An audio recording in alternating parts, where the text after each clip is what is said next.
ಅಪ್ಪ, ತಾತನ ಬಗ್ಗೆ ಹೇಳ್ತೀರಾ? ನಮ್ಮಪ್ಪ ನಮ್ಮ ಭಾರತ ದೇಶಕ್ಕೋಸ್ಕರ ಶತ್ರು ಸೇನವನ್ನೇ ಒದ್ದು ಓಡಿಸಿದರು. ಅಪ್ಪ, ಇವ್ರು ಯಾರಪ್ಪ? ನಮ್ಮ ಕರ್ನಾಟಕದ ಪವರ್ ಸ್ಟಾರ್ ಪುನೀತ್ ರಾಜ್ಕುಮಾರ್ ಅವರು.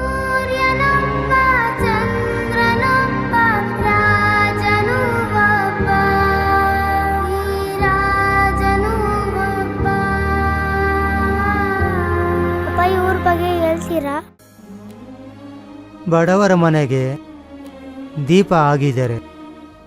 ಎಷ್ಟೋ ಜನ ಅಪ್ಪ ಅಮ್ಮನಿಗೆ ಚೆನ್ನಾಗಿ ನೋಡಿಕೊಂಡಿದ್ದಾರೆ. ಬಡವರ ಹೆಣ್ಣು ಮಕ್ಕಳಿಗೆ ಎಜುಕೇಷನ್ ಕೊಟ್ಟಿದ್ದಾರೆ.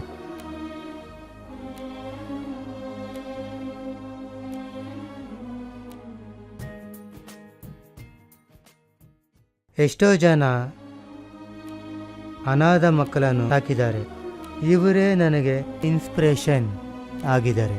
ಆದುದರಿಂದ ನಾನು ಸೇವಾ ಕಾರ್ಯಕ್ರಮ ಮಾಡುವುದಕ್ಕೆ ಪ್ರಾರಂಭ ಮಾಡ್ತಾ ಇದ್ದೆ.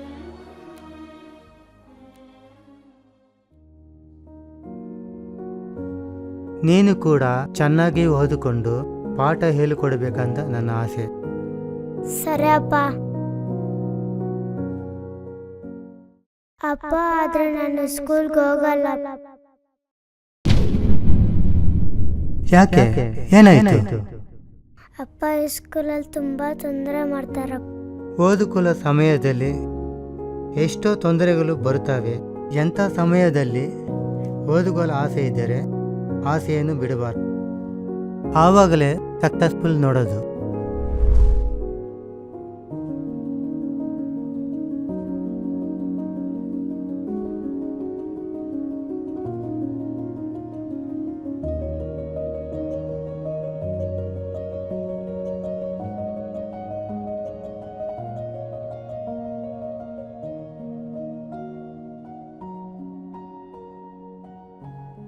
ನೀವೆಲ್ಲರೂ ಮರ್ಸಿ ಏನೆಲ್ಲ ಹೇಳಿದಾರೋ ಅದೇ ಥರ ಓದಬೇಕಂತ ಆಸೆಯಿಂದ ಬಂದಿದ್ದೀರ. ಚೆನ್ನಾಗಿ ಓದಿದ್ದೀರಾ, ಚೆನ್ನಾಗಿ ಬರೆದಿದ್ದೀರಾ. ಅದೇ ಥರನೇ ನಿಮ್ಮ ಸ್ಕೂಲಲ್ಲಿ ನಿಮ್ಮ ಕ್ಲಾಸಲ್ಲಿ ನಿಮ್ಮ ಫ್ರೆಂಡ್ಸ್ಗೆ ಚೆನ್ನಾಗಿ ಓದಿಸ್ತೀರಾ? ಗೌರ್ಮೆಂಟ್ ಸ್ಕೂಲ್ ಓದ್ತಾ ಇದ್ದೀವಿ ಸರ್. ಯಾವ ಶಾಲೆಗೆ ಹೋಗೋದು ಮುಖ್ಯ ಅಲ್ಲ, ಯಾವ ಥರ ಓದೋದು ಮುಖ್ಯ. ಕಾನ್ವೆಂಟ್ ಸ್ಕೂಲ್ಗೆ ಹೋದರೆ ಪಾಸ್ ಆಗುತ್ತಾರೆ ಅಂತ ಇಲ್ಲ. ಕಾನ್ವೆಂಟ್ ಸ್ಕೂಲ್ಗೆ ಹೋದರೆ ಓದಿದ್ರೇ ಪಾಸ್ ಆಗೋದು. ಅದೇ ಥರನೇ ಗೌರ್ಮೆಂಟ್ ಸ್ಕೂಲ್ಗೆ ಹೋದರೆ ಪಾಸ್ ಆಗೋಣ. ಗೌರ್ಮೆಂಟ್ ಸ್ಕೂಲಲ್ಲಿ ಕೂಡ ಓದಬೇಕು, ಆವಾಗಲೇ ಪಾಸ್ ಆಗೋದು. ಎಜುಕೇಷನ್ಗೆ ಭೇದ ಭಾವನೆ ಇಲ್ಲ, ಎಲ್ಲರನ್ನೂ ಒಂದೇ ಥರ ನೋಡ್ತಾರೆ. ದೇವ್ರ ಹತ್ರ ಬೇಡಿಕೊಂಡು, ತಂದೆ ತಾಯಿ ಮಾತು ಕೇಳಿಕೊಂಡು, ಪಾಠವನ್ನೇ ಆಹಾರ ಥರ ಅನ್ಕೊಂಡು, ಭಕ್ತಿಯಿಂದ ಪ್ರೀತಿಯಿಂದ ಪಾಠವನ್ನು ಪ್ರೀತಿಸಿ ಅದನ್ನು ಓದುವಾಗಲೇ ಅದು ಬರುವುದು. ಅದೇ ಥರನೇ ನೀವು ಕೂಡ ಓದುವಾಗಲೆಲ್ಲ ಆಹಾರ ಥರ ಅನ್ಕೊಂಡು ಓದುವಾಗಲೆಲ್ಲ ಸಹಾಯ ನೀಡುತ್ತದೆ. ನಿಮ್ಮ ಪಕ್ಕದಲ್ಲಿರುವವರಿಗೆ ಓದೋದು ನೋಡಿ ನಿಮ್ಮ ಪಕ್ಕದಲ್ಲಿರುವವರಿಗೆ ಆಸೆ ಬರಬೇಕು, ಅಂದರೆ ಇಂಟ್ರೆಸ್ಟ್ ಬೇಕು, ಬರಬೇಕು. ಸರಿನಾ?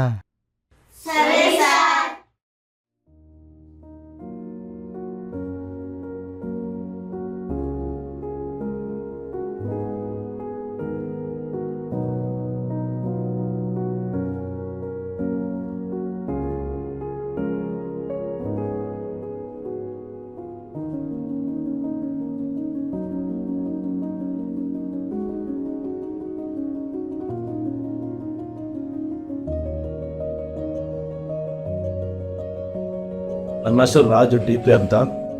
ನಾವು ವಾರ್ಡ್ ನಂಬರ್ 79ಗೆ ಆಪರೇಷನ್ ಕಾಲನಿ ಅಂತ ಕಾಲನಿನಲ್ಲಿ ವಾಸವಾಗಿರೋದು.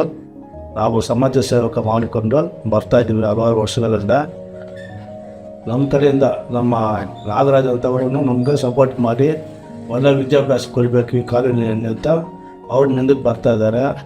ಅವ್ರನ್ನ ಸಮೇತ ಇಡೀ ನಮ್ಮ ಕಾಲೋನಿಯಲ್ಲಿ ಹಲವಾರು ಮಕ್ಕಳಿಗೆ ಒಳ್ಳೆ ವಿದ್ಯಾಭ್ಯಾಸ ಕೊಟ್ಟು ಅವರೆಲ್ಲ ಒಳ್ಳೆ ಪೊಸಿಷನಲ್ಲಿ ಬರಬೇಕಂತ ತಮ್ಮಲ್ಲಿ ಮನವಿ ಮಾಡಿಕೊಂಡು ಈ ಕಾಲನಿಗೆ ಹಲವಾರು ಕೆಲಸಗಳು ಮಾಡಬೇಕಂತ ನಾವು ಮನಸ್ಪೂರ್ವವಾಗಿ ನಾವು ಅದನ್ನ ಅಭಿನಂದಿಸಿದ್ದು.